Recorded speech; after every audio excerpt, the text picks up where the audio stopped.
It was the winter of 1944. Deep within the Ardennes forest, the Battle of the Bulge raged on. Snow fell like a shroud over the landscape, muffling the sounds of war. Amidst the chaos, a small, elite American squad known as the Phantoms was given a critical mission. Their task was to venture deep behind enemy lines, disrupt German communications, and vanish before they were ever seen. They were ghosts led by the stoic and battle-hardened Captain Elias Thorne. They were the best at what they did.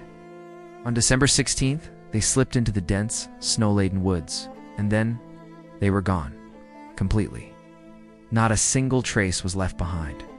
No distress call, no bodies, no wreckage. They just vanished from the face of the earth. The army listed them as missing in action, presumed killed.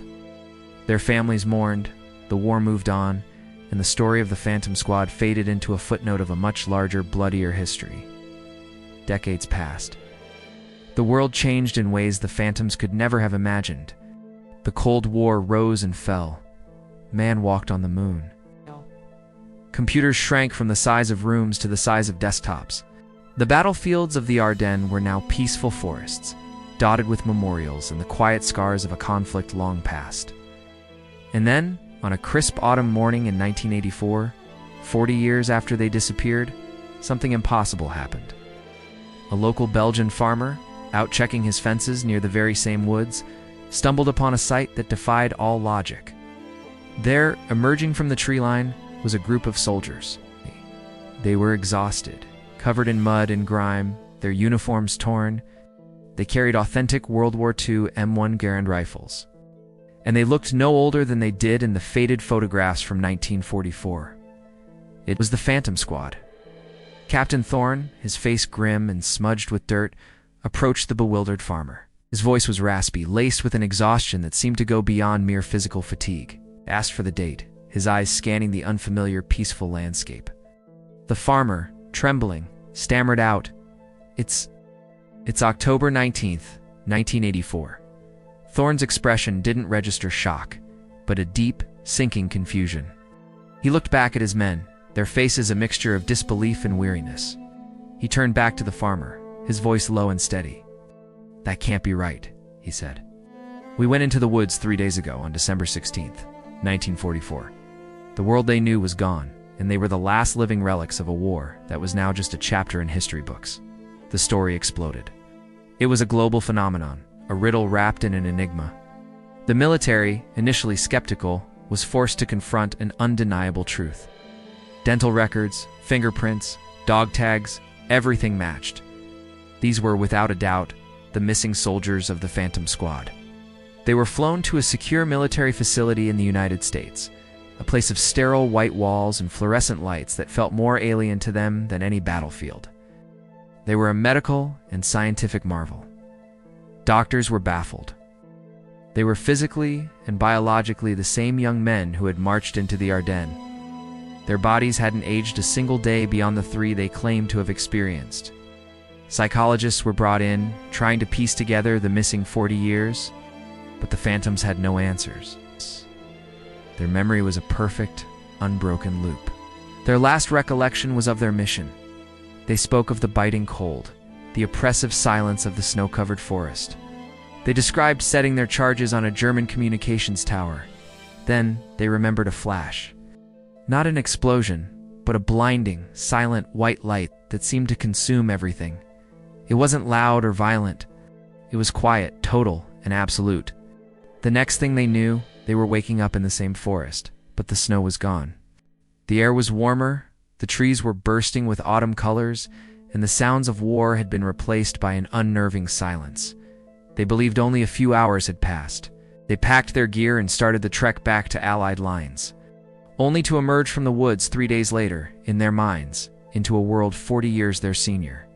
The men of the Phantom Squad became ghosts in a new way. They were adrift in time, unmoored from everything they had ever known. Their families were gone. Wives had remarried and passed away.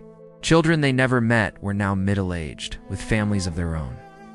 Their parents and siblings were names on tombstones. The country they fought for was a different entity, filled with strange technologies, unfamiliar customs, and a culture that was completely foreign. Imagine Everything you held dear, every person you loved, every landmark of your life, gone.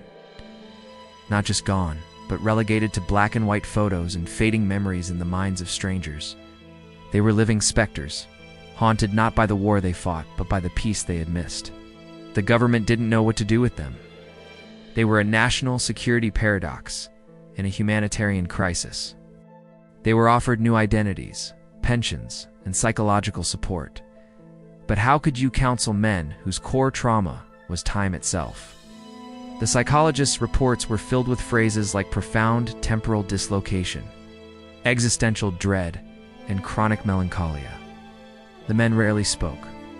They would sit together in silence for hours, their shared experience a bond no one else on earth could ever comprehend. They were out of place, out of time. They'd look at televisions with a blank incomprehension, listen to modern music as if it were alien noise, and stare at the bustling cityscapes outside their windows like they were looking at a science fiction movie. The horror for them wasn't the flash of light, it was the quiet, mundane reality of the world they woke up in.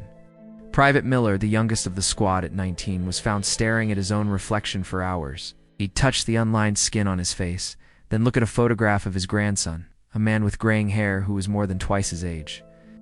Sergeant Ramirez, who had been a mechanic before the war, was fascinated and horrified by modern cars. He could see the lineage from the old Ford engines he knew, but the plastic and electronics were like a different language. He couldn't connect with it. He couldn't connect with anything. They were men trained for a specific world, a specific conflict, and that world no longer existed. There were weapons with no war, keys for a lock that had rusted shut decades ago.